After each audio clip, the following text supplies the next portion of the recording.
श्री स्वामी समर्थ. जय जय स्वामी समर्थ. श्री स्वामी समर्थ. नमस्कार स्वामी भक्तांनो, आपलं दिव्यत्वाच्या शोधात या चॅनलमध्ये स्वागत आहे. आपण आजच्या व्हिडिओमध्ये बघणार आहोत, गायीची सेवा का करावी, गायीचे महत्त्व काय आहे, वास्तू आणि ज्योतिषशास्त्राप्रमाणे गायीचे महात्म्य काय आहे, गायीचा आपल्याला काय काय उपयोग होतो, वास्तुदोष, ग्रहदोष आणि लक्ष्मीप्राप्तीसाठी गायीची सेवा कशी उपयोगात येते हे आपण आजच्या व्हिडिओमध्ये पाहणार आहोत. चला तर मग आपण आपल्या व्हिडिओला सुरुवात करूयात. धार्मिक मान्यतेनुसार आणि ज्योतिषशास्त्रानुसार गायीला फार महत्त्व दिले जाते. ज्योतिषशास्त्रानुसार विविध प्रकारच्या कुंडलीमध्ये ग्रहदोष कमी करण्यासाठी तसेच गृहशांतीच्या वेळी गायीची पूजा करणे हे अत्यंत श्रेष्ठ मानले जाते. गायीमध्ये विविध प्रकारच्या देवी देवतांचा वास असतो. अगदी 33 कोटी देव तिच्यामध्ये समाविष्ट असतात आणि म्हणूनच गायीला स्पर्श करून पूजा करणे हे अग्रगण्य आहे, ते पुण्याचं मानलं जातं.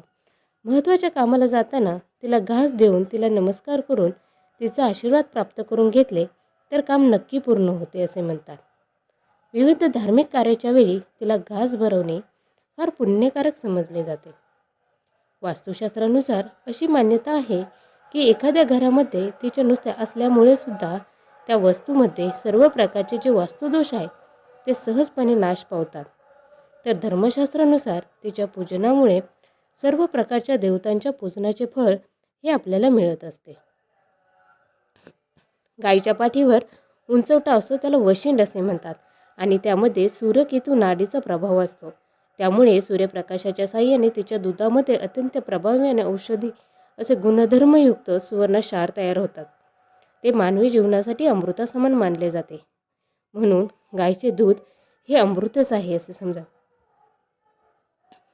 ज्या मुलांची बौद्धिक क्षमता खूप कमी आहे, ज्या मुलांचे अभ्यासामध्ये लक्ष लागत नाही, त्यांना लक्ष ठेवायला खूप त्रास होतोय किंवा पटकन कळत नाही किंवा काही मंडळींना नेहमी छोट्या छोट्या गोष्टीवरून एकदम राग येतो व त्यांचे मनावर नियंत्रण राहत नाही, स्वभावामध्ये चिडचिडापणा असतो, तर अशा मंडळींनी रोज गायीला स्पर्श करून नमस्कार करून घास द्यावा.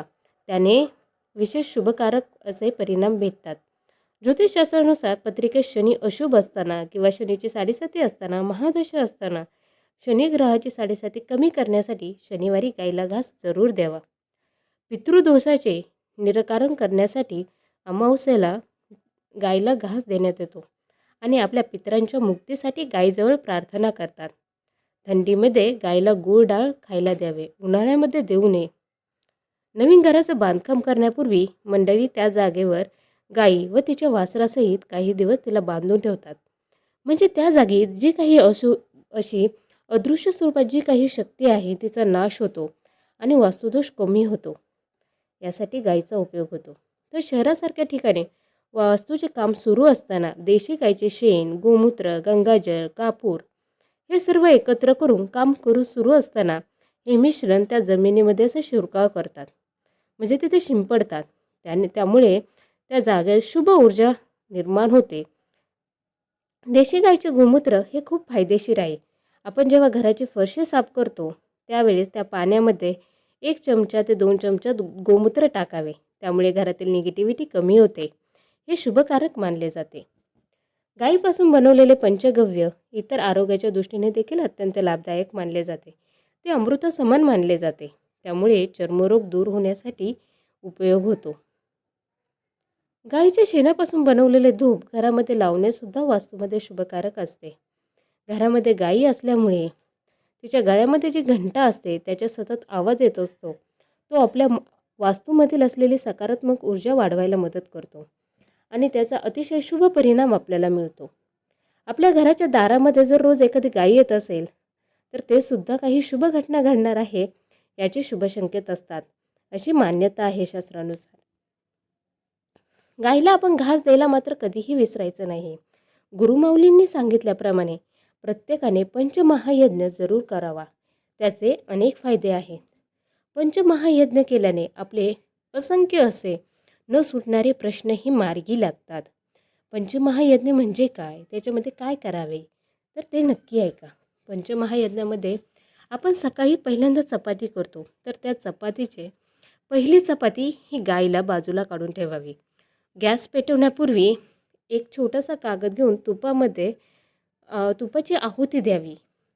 पहिली एक तुपाची आहुती, दुसरी गाईला चपाती बाजूला काढावी, तिसरी एक एक घास कावळ्यासाठी, एक चपाती कावळ्यासाठी, एक चपाती कुत्र्यासाठी आणि थोडीशी साखर मुंग्यांसाठी.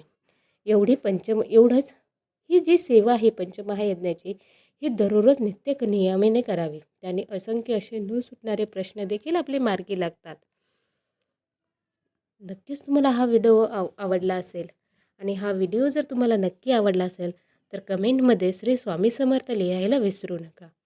अशाच नवनवीन माहितीसाठी, आध्यात्मिक उन्नतीसाठी, सेवेसाठी, आपले असंख्य प्रश्न असे मार्गी लागण्यासाठी आत्ताच आपलं भक्तिमय असे दिव्यत्वाच्या शोधात या चॅनलला सबस्क्राईब करा. श्री स्वामी समर्थ. जय जय स्वामी समर्थ. श्री स्वामी समर्थ.